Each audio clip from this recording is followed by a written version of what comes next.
Olá, alunos, tudo bem? Continuando agora nossos. Na apostila de vocês, traz como principais exemplos o basquetebol de rua e o futevôlei.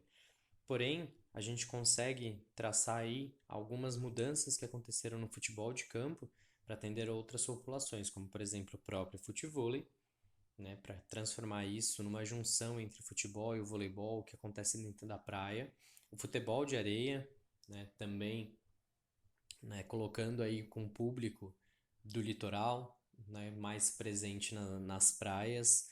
O futsal, né, o futebol de salão, também num espaço menor e fechado, que agrega outras características, e o futebol de cegos, né, também um público muito específico.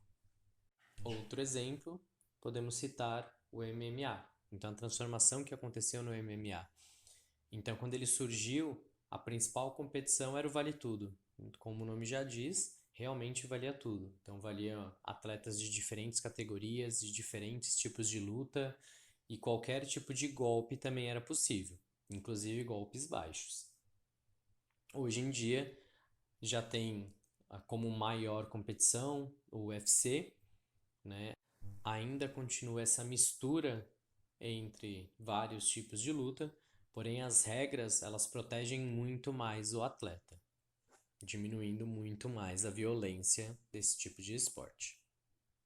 Outra transformação muito recorrente dos jogos e dos esportes, que aí é diferenciada, então ela não tem essa influência da mídia, do clima, das transformações urbanas e da tecnologia, é o esporte da escola ou o esporte na escola. Então, nós podemos utilizar o esporte na escola de basicamente duas maneiras.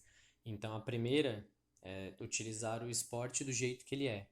Então, utilizando ele com suas mesmas regras e sua mesma forma de praticar.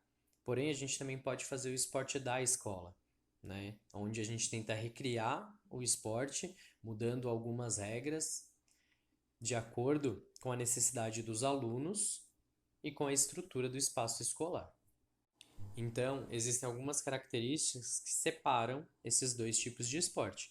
Então, eu posso usar um esporte como ele é, com as mesmas regras oficiais daquele esporte, com o mesmo tempo, o mesmo material. Então, tudo como a confederação diz que tem que ser. Ou eu posso usar as práticas esportivas na escola de uma maneira diferente, adaptando. Então, eu posso adaptar as regras, adaptar o tempo, o espaço, a quantidade de jogadores, os materiais esportivos. Aí a apostila de vocês vai terminar esse volume falando um pouquinho sobre o assunto que foi iniciado no bimestre anterior. Então ela vai falar ainda sobre o sujeito e a relação que ele tem com o meio, ou vice-versa. Então ela vai começar falando sobre os hábitos. Então, hábitos é a troca constante entre o mundo objeto e o mundo subjetivo. Lembrando que o subjetivo é a diferenciação que a gente tem entre cada indivíduo. Dentro disso, a gente tem algumas manifestações corporais e elas revelam as nossas escolhas, né? E essas escolhas elas vão refletir na forma como nos portamos e nos movimentamos também. Então, isso já traz uma noção de pertencimento determinado de grupo social.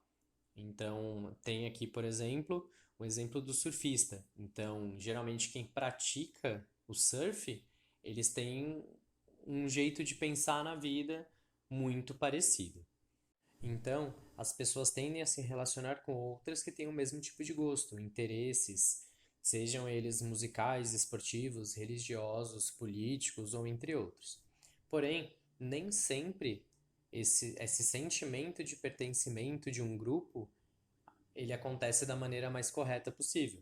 E aí na apostila de vocês ela vai trazer um exemplo dos hooligans. Então, os hooligans eram algumas torcidas de futebol de alguns times, principalmente europeus, que praticavam de violência contra outras torcidas, contra outros times, não necessariamente só a violência física, mas a violência moral também, e principalmente em preconceitos ligados à política e à religião.